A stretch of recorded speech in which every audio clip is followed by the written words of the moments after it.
ಪರಿಚಯ ಇಲ್ಲದವರು ಮನೆಗೆ ಬರೋ ಮುನ್ನ ಎಚ್ಚರ ವಹಿಸಬೇಕಾಗತ್ತೆ.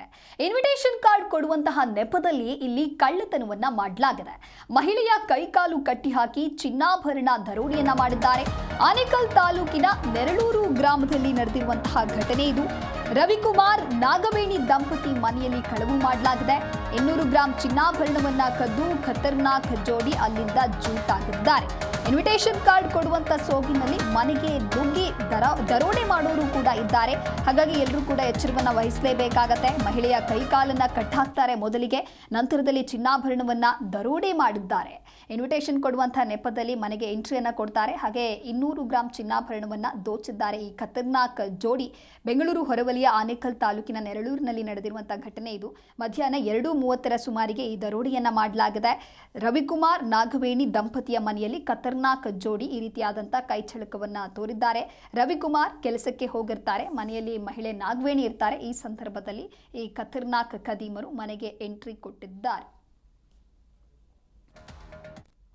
ನಮ್ಮ ಮನೇಲಿ ನಾನು ಕೆಲಸಕ್ಕೆ ಹೋಗಿದ್ದಾಗ ನಮ್ಮ ವೈಫು ಒಬ್ಬರೇ ಇದ್ದಾಗ ಅವರು ಬಂದು ಮನೆ ಬಾಗಿಲು ತಟ್ಟಿದ್ದಾರೆ.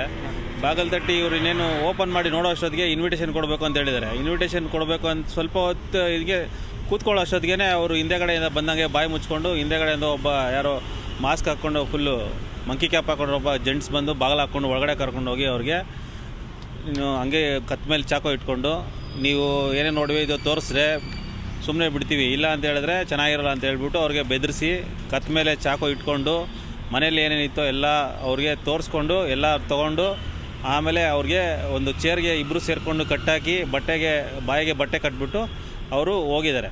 ಇಷ್ಟು ಮಧ್ಯಾಹ್ನ 2 ಗಂಟೆಯಿಂದ 2:15 ನಡೆದಿದೆ. ಅವರು ಬಿಚ್ಕೊಳ್ಳೋಕ್ಕಾಗದೆ ಚೇರಲ್ಲಿ ಜರ್ಸ್ಕೊಂಡು ಬಂದು ಅವ್ರ ಫ್ರೆಂಡಿಗೆ ಫೋನ್ ಮಾಡಿ ಪಕ್ಕದ ಮನೇಲಿ ಆಮೇಲೆ ಅವ್ರು ಬಂದು ಅವ್ರಿಗೆ ಕೈ ಕಾಲು ಬಿಡಿಸಿದ್ದಾರೆ. ಯಾವುದಕ್ಕೂ ನೆರಳೂರು ಗ್ರಾಮದಲ್ಲಿ ಸುಮಾರು 2 ಗಂಟೆಗೆ ಒಂದು ಲಗ್ನಪತ್ರಿಕೆ ಕೊಡೋ ಒಂದು ಸೋಗಿನಲ್ಲಿ ಬಂದು ಲಗ್ನಪತ್ರಿಕೆ ಕೊಡೋಕ್ಕೆ ಬಂದಿದ್ದೀವಿ ಅಂತ ಹೇಳ್ಬಿಟ್ಟು ಮನೆಯಲ್ಲಿ ಕೂತ್ಕೊಂಡು ಲಗ್ನಪತ್ರಿಕೆ ಕೊಡೋ ಒಂದು ಮಾತು ಹೇಳ್ತಾ ಒಂದು ನೀರು ಕೊಡಿ ಅಂತ ಕೇಳಿದ್ದಾರೆ.